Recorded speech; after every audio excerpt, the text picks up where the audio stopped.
পিতার কাঁধে সন্তানের লাশের চেয়ে আর ভারী কিছু হইতে পারে না। জাতিকে যদি আমরা খুব ভয় দেখিয়ে ফেলি তাহলে কিন্তু জাতি রোগাগ্রস্ত হয়ে যায়। রোগীর পাশে পজিটিভ কথা বলতে হবে। আরো পরিসংখ্যান দিতে পারি মাননীয় স্পিকার, কিন্তু আমি পরিসংখ্যান দেব না। আমি তো ওনার প্রতিটা কথার জবাব দিয়েছি ওনাকে ইজ্জত করার সাথে। আই হ্যাভ নট অ্যাভয়েডেড হার। 10 রোগের টিকার সংকট দেখা দিয়েছে দেশে। টিকার কোনো ঘাটতি আমাদের ইনশাল্লাহ হবে না। 300 জন হামের রোগীর সামনে তো মাননীয় স্পিকার আমি কথা বলছি না। মাননীয় স্পিকার, আমার উত্থাপনীয় বিষয় হাম বা মিজলসের টিকা। মাননীয় মন্ত্রী, আমরা এখন 2030 সালের মধ্যে টেকসই উন্নয়ন লক্ষ্যমাত্রা এসডিজি অর্জনের পথে হাঁটছি। তখন হাম বা মিজলস ভাইরাসের পুনরায় প্রাদুর্ভাব আমাদের সেই লক্ষ্য অর্জনকে বড় ধরনের প্রশ্নের মুখে দাঁড় করিয়েছে। গবেষণায় দেখা গেছে হাম কেবল একটি ভাইরাস নয়, এটি একটি ইমিউন অ্যামনেসিয়া তৈরি করে, অর্থাৎ একবার হাম আক্রান্ত হলে শিশুর শরীরের রোগ প্রতিরোধ ক্ষমতা বছরের পর বছর দুর্বল থাকে, যার ফলে সে অন্য কোনো সাধারণ রোগেও মারা যেতে পারে। মাননীয় মন্ত্রী, আমি তথ্যের ভিত্তিতে কিছু বিষয় আপনার সামনে তুলে ধরতে চাই। টিকা গ্রহণ বনাম বাস্তবতা। বিশ্ব স্বাস্থ্য সংস্থা WHO-এর মতে একটি জনপদে হামের মহামারী রুখতে হলে 95% বেশি শিশুকে 2 ডোজ MR টিকা দিতে হয়। কিন্তু করোনা পরবর্তী সময়ে আমাদের নিয়মিত টিকাদান কর্মসূচিতে যে গ্যাপ তৈরি হয়েছে তার সুযোগ নিচ্ছে এই ভাইরাস। শুধু তাই নয় মাননীয় স্পিকার, আমাদের এর মধ্যে একটি অন্তর্বর্তীকালীন সরকার দায়িত্ব পালন করেছে 1.5 বছর, এবং এই 1.5 বছরে কর্মকর্তাদের মধ্যে পরিবর্তন এসছে, নতুন করে টিকার কোনো অর্ডার দেওয়া হয়নি, এবং আমাদের যারা স্বাস্থ্যকর্মী আছেন যারা টিকা পরিবহন করেন তারা গত 9 মাস ধরে কোনো বেতন পায়নি। দেখা গেছে আমাদের প্রায় 35টি জেলাতে 45% স্বাস্থ্যকর্মীর বা টিকাদান কর্মসূচিতে যারা যুক্ত এরকম কোনো কর্মীর নিয়োগ বা তাদের অভাব আছে। প্রায় অর্ধেক জেলাতেই আমাদের এই সংক্রান্ত স্বাস্থ্যকর্মীর অভাব আছে। সেই সবকিছু মিলিয়েই আজকে এই হামের ভয়াবহতা। আন্তর্জাতিক সতর্কতা বলছে, সম্প্রতি ইউনিসেফ এবং WHO সতর্ক করেছে বিশ্বজুড়ে হামের সংক্রমণ 79% বৃদ্ধি পেয়েছে। বাংলাদেশেও তার ঢেউ এসছে, বিশেষ করে ঢাকা এবং তার পার্শ্ববর্তী এলাকা এবং ঘনবসতিপূর্ণ শহরের বস্তিগুলো, যেখানে একটা ঘরে অনেক বেশি সংখ্যক লোক থাকে এবং একটা ঘরের সঙ্গে আরেকটা ঘরের কোনো দূরত্বই নাই। সেই জায়গাগুলো এখন হামের হটস্পটে পরিণত হয়েছে। স্বাস্থ্যমন্ত্রী মহোদয়কে আমি অনুরোধ করব যে তিনি সরাসরি মাঠ পর্যায়ে প্রকৃত চিত্র এবং টিকার মজুদ ও বিতরণের পরিসংখ্যান এই মহান সংসদে পেশ করবেন। ধন্যবাদ মাননীয় স্পিকার। মাননীয় মন্ত্রী, গবেষণায় দেখা গেছে হাম কেবল একটা ভাইরাস নয়, এটি একটি ইমিউন অ্যামনেসিয়া তৈরি করে, যাতে হামের পরে বাচ্চারা অন্য রোগে মারা যেতে পারে। মাননীয় সংসদ সদস্য, জাতিকে যদি আমরা খুব ভয় দেখিয়ে ফেলি তাহলে কিন্তু জাতি রোগাগ্রস্ত হয়ে যায়। রোগীর পাশে পজিটিভ কথা বলতে হবে। হাম কিন্তু আমারও ছোটবেলা হয়েছে, নিশ্চয়ই আপনারও হয়েছে। অল বেবি হাম হয়, কিন্তু আমরা কিন্তু সব মরে যাই। আমাদের কিন্তু এখন লংজিভিটি আরো বৃদ্ধি পেয়েছে ইনশাল্লাহ। একদিক দিয়ে নিউট্রিশন ফল হয়, আরেক দিয়ে নিউট্রিশন ইন হয় আমাদের বডি, এবং আল্লাহ তালাই কিন্তু আমাদের রেসিস্ট্যান্ট বৃদ্ধি করে দেয়। আর আমাদের যে হামটা হচ্ছে, আপনি যথার্থ বলেছেন, বিগত সরকারগুলি 2টা সরকারের ব্যর্থতার কারণে হাম হয়েছে, রিকভারও হচ্ছে আল্লাহর রহমতে। উই আর ফেসিং 2030 সালের এসডিজি লক্ষ্যমাত্রা অর্জনে আমাদের অগ্রগতি, কোভিড পরবর্তী সময়ে নিয়মিত টিকাদানে মারাত্মক পতন এবং হামজনিত ইমিউন অ্যামনেসিয়া এর শরীরবৃত্তীয় ঝুঁকি, এসব উদ্বেগ একেবারেই যথার্থ।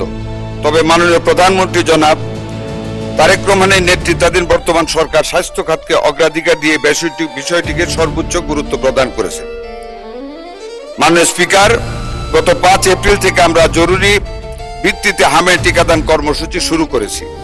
পূর্ববর্তী সরকার সময়ের ব্যর্থতার কারণে ভ্যাকসিন সরবরাহ ব্যবস্থায় ব্যাঘাত এবং অন্তর্বর্তী সরকারের সময় ক্রয় প্রক্রিয়ায় বিলম্ব এবং ব্যর্থতার কারণে সম্প্রতি ভ্যাকসিনের ঘাটতি তৈরি হয়েছিল, এটা সত্য।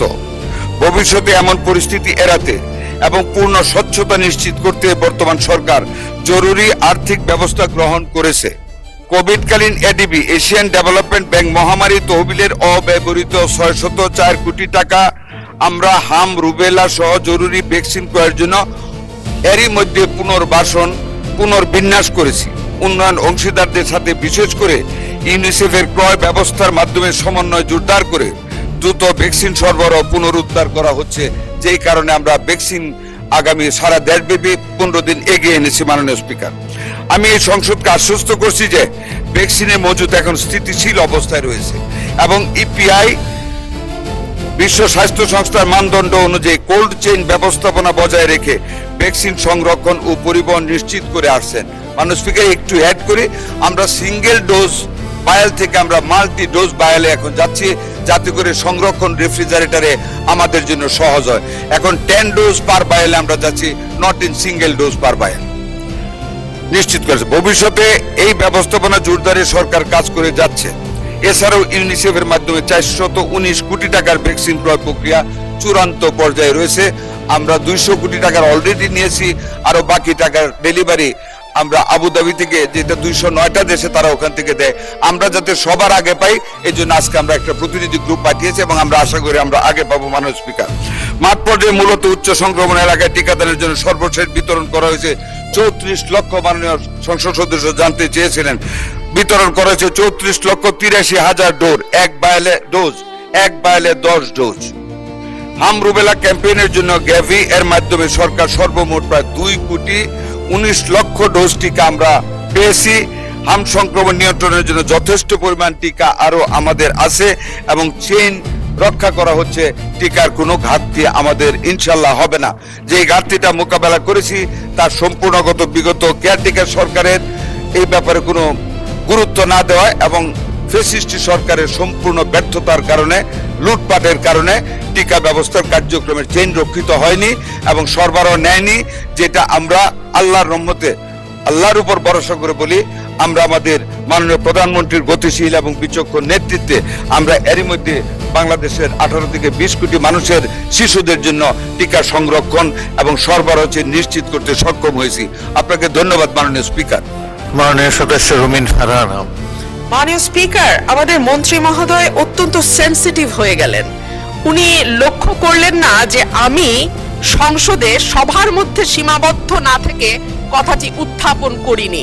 এটা কিন্তু আমি আমার বক্তব্য দেওয়ার সময় বলি নাই। মাননীয় স্পিকার, আমাদের মাননীয় মন্ত্রী বললেন রোগীকে ভয় দেখাতে হয় না, সাহস দিতে হয়। আমি তো জানতাম আমি 300 জন সংসদ সদস্যের সামনে কথা বলছি, 300 জন হামের রোগীর সামনে তো মাননীয় স্পিকার আমি কথা বলছি না। আর সংসদে আমি যদি স্বাস্থ্যের প্রশ্নে বলতে না পারি কথা, সংসদ সদস্যরা যদি ভীত সন্ত্রস্ত হয়ে রোগাক্রান্ত হয়ে যান, তাহলে আর এই সংসদ চালাবো কেমন করে মাননীয় স্পিকার? আমি জুনিয়র সদস্য, আমার বুঝে আসে না। যাই হোক, স্বাস্থ্য অধিদপ্তর জানিয়েছে সর্বশেষ 20 দিন 15ই মার্চ থেকে 4 এপ্রিল 98 জন শিশু সন্দেহজনক হামে মারা গেছে আর নিশ্চিত মৃত্যু হয়েছে 16 জন।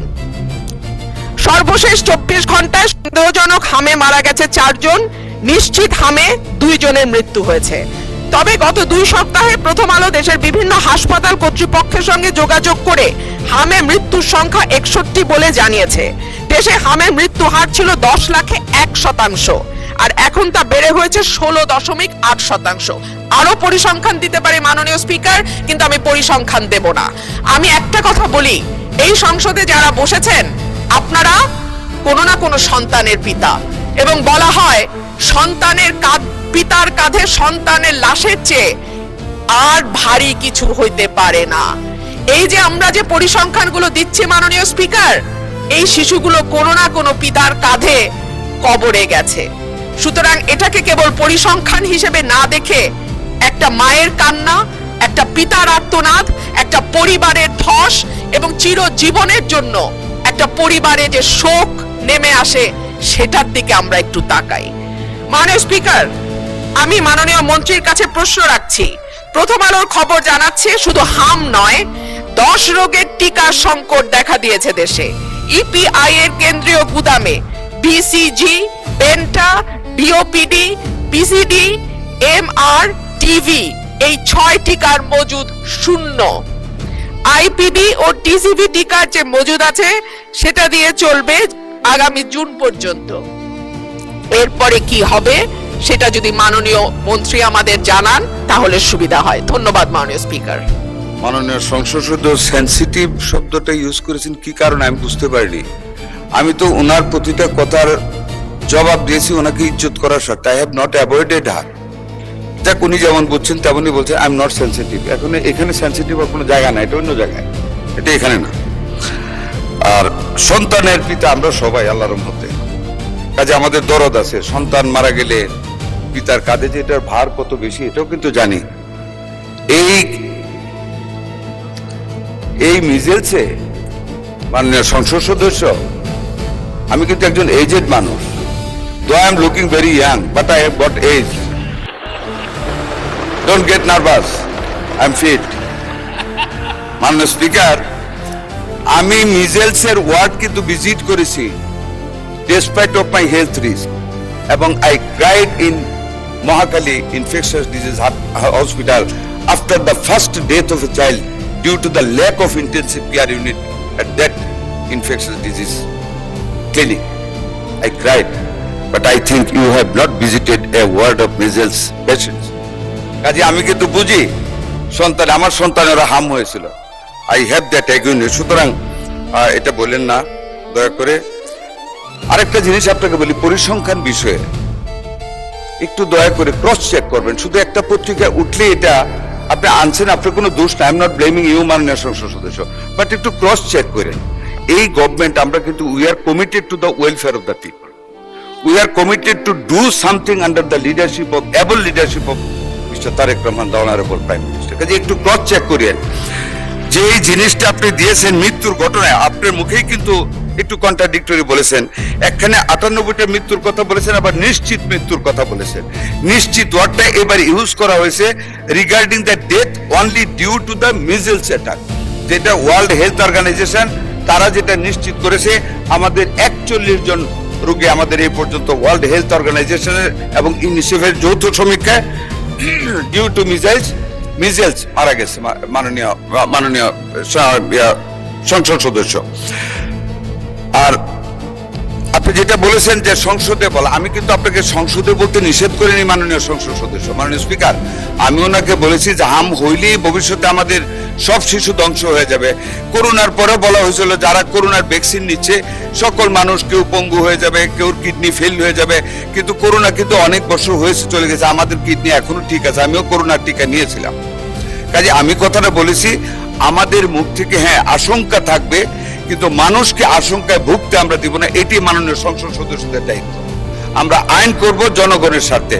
এখানে আমি আপনাকে এই জন্য কথাটা বলেছি, হাম হলে তাইলে কিন্তু মায়েরা অনেক কান্না শুরু করবে যে আমার সন্তানের বুধ ভবিষ্যৎ চলে গেল। Only for that end in view মাননীয় সংসদ সদস্য আমি বলেছি প্যানিক না সৃষ্টি করার জন্য আমরা কিন্তু ফাইট করতেছি মাননীয় স্পিকার এটার বিরুদ্ধে। আশা করি মাননীয় সংসদ সদস্য ভবিষ্যতে আমাদেরকে ওনার ধারণা দিয়ে জ্ঞান দিয়ে যাতে সেনসিটিভ না হই আমাদেরকে সাহায্য করবেন। আপনাকে অনেক ধন্যবাদ মাননীয় স্পিকার।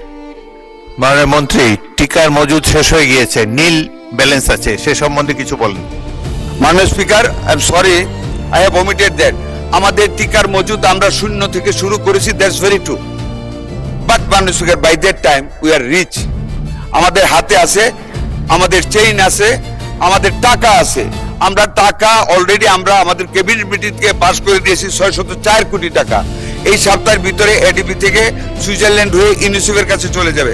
মাননীয় স্পিকার, আরো বলি আমরা কিন্তু মাননীয় স্পিকার অনলি ইউনিসেফের কাছে দিচ্ছি। We are not going to tender. আমরা টেন্ডার দিচ্ছি না, টেন্ডারের সময় লাগে, কারাপশন হয়। To avoid that corruption and to avoid the delay in taking delivery of the vaccine আমরা ডাইরেক্ট ইউনিসেফের কাছ থেকে নিচ্ছি। এখন ইউনিসেফ, ওয়ার্ল্ড হেলথ অর্গানাইজেশন এবং ওয়ার্ল্ড ব্যাংক তিনটা সংস্থা আমাদেরকে আপ্রাণ হেল্প করে যাচ্ছে বিগত সরকারের ব্যর্থতা থেকে আমাদেরকে শক্ত মজুদ দেওয়ার জন্য। ধন্যবাদ আপনাকে মাননীয় স্পিকার।